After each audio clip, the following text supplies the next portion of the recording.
ಮಧ್ಯದಲ್ಲಿ ಯಾರು ಮಾತಾಡಬೇಡಿ. ನೀನ್ ತಲೆ ಕೆಟ್ಟಿದ್ಯಾ? ಅಪ್ಪನ ಜೊತೆ ಹುಡುಗಾಟ ಆಡ್ತೀಯಾ? ನನಗೆ ಈಗ ಉತ್ತರ ಬೇಕು. ಯಾಕೆ ಹಿಂಗ್ ಮಾಡಿದೆ ಹೇಳು. ನಿಮ್ ಪ್ರಶ್ನೆಗಳಿಗೆ ಉತ್ತರ ಬೇಕು ತಾನೆ?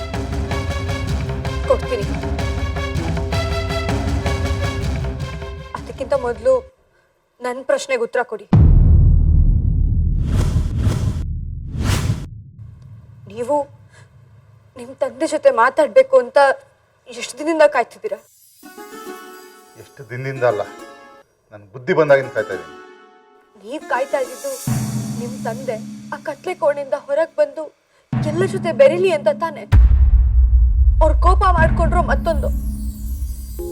ಈಗ ಎಲ್ಲರ ಜೊತೆ ನಿಂತು ಮಾತಾಡಿದ್ರು ತಾನೆ. ಇಷ್ಟು ವರ್ಷ ಮಾವ ಮನೆಗ್ ಬರ್ತಾ ಇದ್ರು, ರೂಮ್ಗೆ ಹೋಗಿ ಲಾಕ್ ಮಾಡ್ಕೋತಾ ಇದ್ರು. ಆದ್ರೂ ನೀವ್ ಯಾರು ಏನು ಮಾತಾಡ್ಲಿಲ್ಲ. ನೀವು ಡಾಕ್ಟರ್, ನಿಮ್ಗೆ ಹಾಸ್ಪಿಟಲ್ ಟೆನ್ಷನ್. ಇನ್ನು ನಂದಿನಿ ಅಕ್ಕ ಪಾರ್ಟಿ ಅಂತ ಬಿಸಿ. ನಿಮ್ಮ ಅಣ್ಣಂಗೆ ಬಿಸ್ನೆಸ್ಸು ಮೀಟಿಂಗು ಇದ್ರದ್ದೇ ಟೆನ್ಷನ್ ಇರುತ್ತೆ. ಅಜ್ಜಿಗೆ ಓಡಾಡೋದೇ ಕಷ್ಟ. ಈಗೇನೋ ಪಾಪ ಎದ್ದು ಓಡಾಡ್ತಿದ್ದಾರೆ. ಇನ್ನು ತಾತ ಇದೆಲ್ಲ ಯಾವಾಗ ಬಗೆಹರಿಯುತ್ತೆ ಅಂತ ಯೋಚನೆ ಮಾಡ್ತಾ ಕೂತಿದ್ದಾರೆ. ಎಲ್ರು ನಿಮ್ ಕೆಲ್ಸಗಳಲ್ಲಿ ಟೆನ್ಷನ್ ಅಲ್ಲೇ ಬ್ಯುಸಿ ಆಗಿದ್ರಿ. ಸಮಸ್ಯೆ ಬಗೆಹರಿಸೋದು ಹೇಗೆ ಅಂತ ಒಬ್ರು ಯೋಚನೆ ಮಾಡಿಲ್ಲ. ಏನೋ ಅವ್ರನ್ನ ಮಾತಾಡ್ಸಕ್ ಹೋದ್ರೆ ಅವ್ರು ನಿಮ್ನೆಲ್ಲ ಕೊಂದೇ ಹಾಕ್ಬಿಡ್ತಾರೇನೋ ಅನ್ನೋ ತರ ಹೆದರ್ಕೊಂಡೇ ಇದ್ರಿ. ಅವರು ಮನುಷ್ಯರು ತಾನೆ, ಅವರಿಗೂ ನಮ್ಮ ಹಾಗೆ ಪ್ರೀತಿ ಅವಶ್ಯಕತೆ ಇದೆ ಅಲ್ವಾ?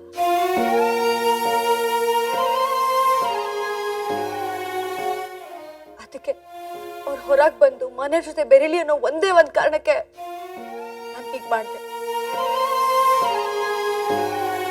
ಇಷ್ಟು ವರ್ಷದಲ್ಲಿ ಅವ್ರ ಒಂದ್ ಕಾಫಿಗಾದ್ರೂ ಆ ರೂಮ್ ಬಿಟ್ಟು ಹೊರಗೆ ಬಂದಿರೋದ್ ನೀವ್ ನೋಡಿದೀರಾ? ಅವರು ಇವತ್ತು ಬಂದಿದ್ದಾರೆ ಅಂತಂದ್ರೆ ಅವ್ರನ್ನ ಬದಲಾಯಿಸ್ಬೋದು ಅಂತ ತಾನೇ ಅರ್ಥ. ಆ ಬದಲಾವಣೆ ತರಬೇಕು ಅನ್ನೋದೇ ನನ್ನ ಉದ್ದೇಶ. ಎಲ್ರು ಖುಷಿಯಾಗಿ ಸಂತೋಷವಾಗಿರ್ಬೇಕು ಅನ್ನೋದೇ ನನ್ನ ಆಸೆ. ಇದು ನಿಮಗ್ ತಪ್ಪಾಗಿ ಕಾಣಿಸಿದ್ರೆ ನನ್ನ ದಯವಿಟ್ಟು ಕ್ಷಮಿಸ್ಬಿಡಿ.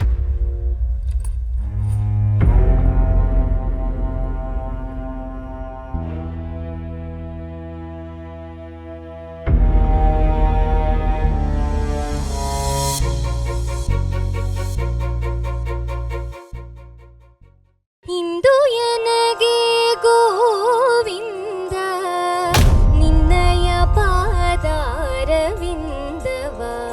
ತೋರೋ ಮುಕುಂದನೇ ಮುಕುಂದನೇ. ಇಂದು ಎನಗೆ ಗೋವಿಂದ ನಿನ್ನಯ ಪಾದಾರವಿಂದವ ತೋರೋ ಮುಕುಂದನೇ ಮುಕುಂದನೇ. ಸುಂದರ ವದನನೇ ನಂದ ಗೋಪಿಯ ಕಂದ. ಸುಂದರ ವದನನೇ ನಂದ ಗೋಪಿಯ ಕಂದ. ಮಂದರೋಧಾರ ದೀಪಾ, ಆನಂದ.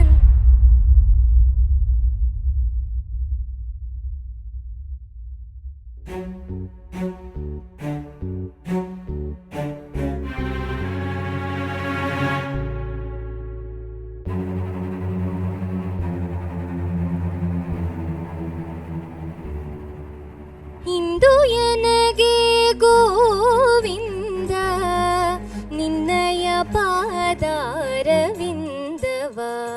ತೋರೋ ಮುಕುಂದನೇ ಮುಕುಂದನೇ. ಇಂದು ಎನಗೆ ಗೋವಿಂದ ನಿನ್ನಯ ಪಾದಾರವಿಂದವ ತೋರೋ ಮುಕುಂದನೇ. Stop it! ಇದು ನನ್ನ ಹೆಂಡತಿ ಹಾಡ್ತಾ ಇದ್ದ ದೇವ್ರ ನಾಮ. ಇದನ್ನ ನೀನ್ ಯಾವತ್ತೂ ಹಾಡ್ಬೇಡ. ಯಾಕೆ ಹಾಡಬಾರ್ದು? ಹಾಡಬೇಡ ಅಂದೆ ಅಷ್ಟೇ.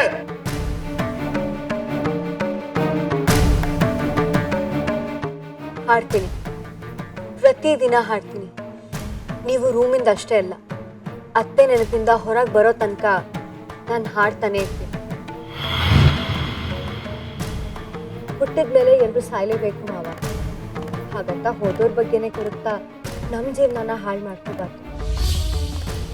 ನಿಮ್ಮ ಥರನೇ ಎಲ್ಲರೂ ಇದ್ದಿದ್ರೆ ಪ್ರಪಂಚದಲ್ಲಿ ಯಾರೂ ಸುಖವಾಗಿರ್ತಾನೆ ಇರಲಿಲ್ಲ ಮಾವ. ಸುಖವಾಗೇನು, ನಿಮ್ಮ ಥರ ಎಲ್ಲರೂ ರೂಮ್ ಸೇರಿಕೊಂಡು ಪ್ರಪಂಚನೇ ಸ್ಮಶಾನ ಮಾಡಿರೋದು.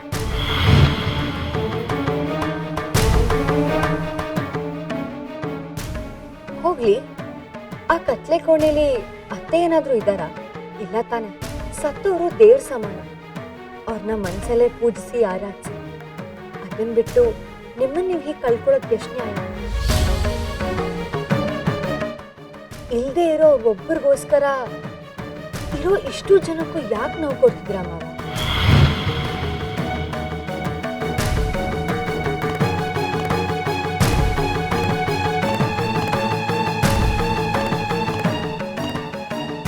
ಕೊನೆಗಾಲದಲ್ಲಿ ಮಗ ಆಸರೆ ಆಗ್ತಾನೆ ಅಂತ ನಿಮ್ಮ ತಾಯಿ ಕನ್ಸು ಕಟ್ಕೊಂಡಿದ್ರು. ಆದ್ರೆ ಅವ್ರಿಗೆ ಈಗ ಆಸರೆ ಆಗಿರೋದು ಬರೀ ಒಂದು ಕೋಲ್ ಅಷ್ಟೆ. ನಿಮ್ ಮಕ್ಕಳೆಲ್ಲ ದೊಡ್ಡವರಾಗಿದ್ದಾರೆ. ನಿಮ್ಮಿಬ್ರು ಗಂಡ್ ಮಕ್ಳಿಗೂ ಮದ್ವೆ ಆಗಿದೆ. ನಿಮ್ ಮಗಳನ್ನ ನೋಡೋಕೆ ಗಂಡಿನ ಕಡೆಯವ್ರು ಬಂದು ಅಪ್ಪ ಎಲ್ಲಿ ಅಂತ ಕೇಳಿದಾಗ ಅವ್ರೀಗ ಕತ್ಲೆ ಕೋಣೆ ಸೇರಿದ್ದಾರೆ. ಅವಳ ಪಾಲಿಗೀಗ ಅಪ್ಪ ಇಲ್ಲ ಅಂತ ಹೇಳೋದ?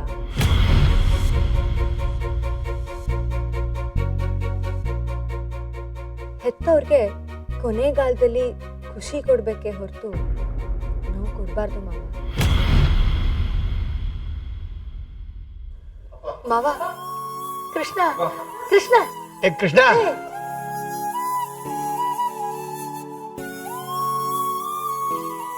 ಬಿಡಮ್ಮ, ಅವನು ಯಾರ ಮಾತು ಕೇಳಿಸ್ತಿದ್ದಿಲ್ಲ. ಅಷ್ಟು ದೂರಕ್ಕೆ ಹೋಗ್ಬಿಟ್ಟಿದಾನ ಅವನು. ಅವನು ಈ ಜನ್ಮದಲ್ಲಿ ಅವನ ರೂಮ್ ಬಿಟ್ಟು ಈ ಕಡೆ ಬರಲ್ಲಮ್ಮ.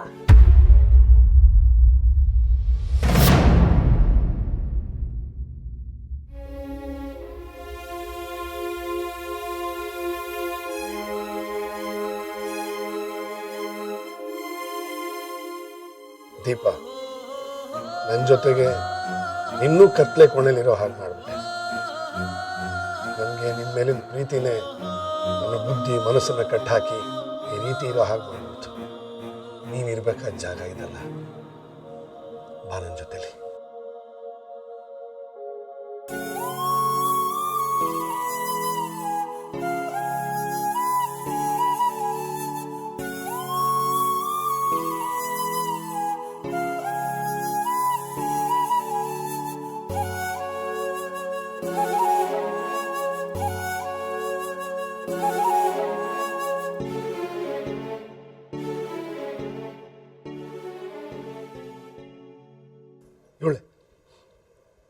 ಇವಳೆ ನನ್ನ ದೀಪ.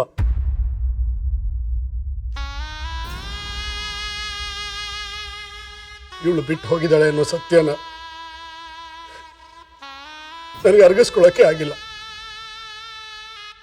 ಇಷ್ಟು ವರ್ಷ ಅವಳು ಬದುಕಿದ್ದಾಳೆ ಅನ್ನೋದ್ರಲ್ಲೇ ನಾನು ಜೀವನ ಕಳೆದ್ಬಿಟ್ಟೆ. ನೀನು ನನಗೆ ಅರ್ಥ ಮಾಡಿಸಿದ್ಯಮ್ಮ. ಇನ್ನು ನಾನು ಈ ಸತ್ಯನ ಒಪ್ಕೊಂಡು ವಾಸ್ತವದಲ್ಲಿ ಬದುಕ್ತೀನಿ.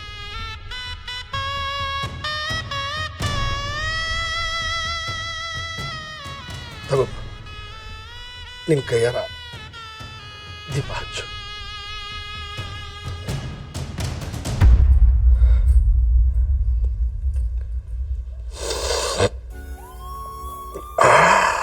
ಕೃಷ್ಣ ಕೃಷ್ಣ, ಅಪ್ಪ, ನಂಗೆ ಕ್ಷಮಿಸ್ಬಿಡಿಯಪ್ಪ. ಅಮ್ಮ,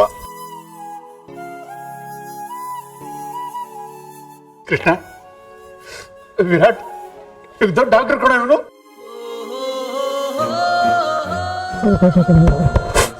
ಸಂತೋಷ.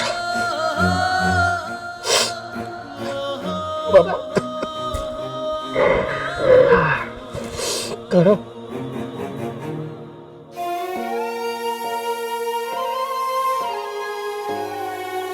ಕೃಷ್ಣ, ನಿನ್ ಸೊಸೆ I am so glad you are back ಮಾವ.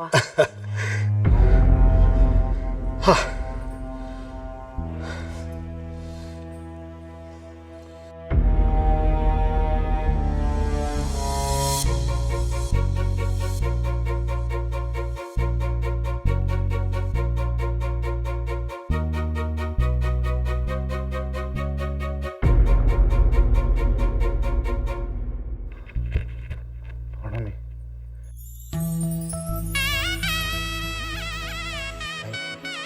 Thank you so much.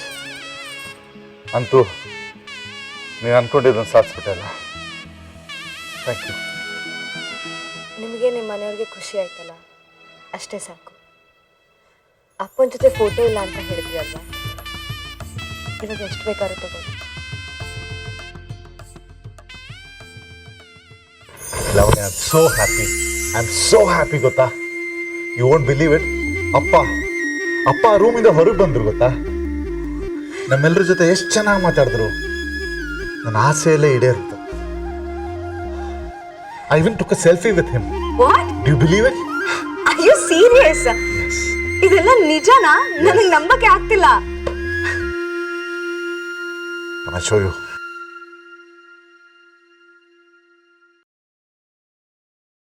ನಂಗೆ ಇದನ್ನ ಕೇಳಿ ನೋಡಿ ತುಂಬಾ ಖುಷಿ ಆಯ್ತು ವಿರಾಟ್. ಇನ್ಮೇಲೆ ಆ ರೂಮ್ನ ಲಾಕ್ ಮಾಡೋದೆ. ಯಾಕಂದ್ರೆ ಇನ್ಮೇಲೆ ಅಪ್ಪ ನಮ್ಮಲ್ಲಿ ಒಬ್ಬರಾಗಿರ್ತಾರೆ. That's really amazing. ಬಟ್ ಇದೆಲ್ಲ ಹೇಗಾಯ್ತು? ಇದಳಲ್ಲ ಮೆಜಿಷಿಯನ್. ಯಾರು? ನಮ್ಮ ಪೌರ್ಣಮಿ.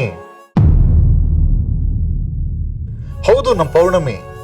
ಅವ್ರು ಏನೋ ಮ್ಯಾಜಿಕ್ ಮಾಡಿ ನಮ್ಮ ಮನೇಲಿರೋ ಪ್ರಾಬ್ಲಮ್ಸ್ನೆಲ್ಲ ಸಾಲ್ವ್ ಮಾಡಿ. ಅವ್ಳು ನಮ್ಮ ಮನೆಗೆ ಕಾಲು ಇಟ್ಟಿದ್ದು ಇರೋ ಪ್ರಾಬ್ಲಮ್ಸ್ ಎಲ್ಲ ಕಾಲು ಕಿತ್ಬಿಟ್ವು. She is simply superb, you know. Virat, Pournami ನಿಮ್ಮ ಲೈಫಲ್ಲಿ ಪರ್ಮನೆಂಟ್ ಆಗಿ ಇದ್ಬಿಟ್ರೆ ಯಾವ ಪ್ರಾಬ್ಲಮೂ ಇರಲ್ಲ ಅಲ್ವಾ? ಓ, ಯು ರೈಟ್. ಪೌರ್ಣಮಿ ಇದ್ರೆ ಯಾವ ಪ್ರಾಬ್ಲಮೂ ಇರಲ್ಲ. ಲೈಫ್ ಲಾಂಗ್ ನೆಮ್ಮದಿಯಾಗಿ ಇದ್ಬಿಡ್ತೀನಿ.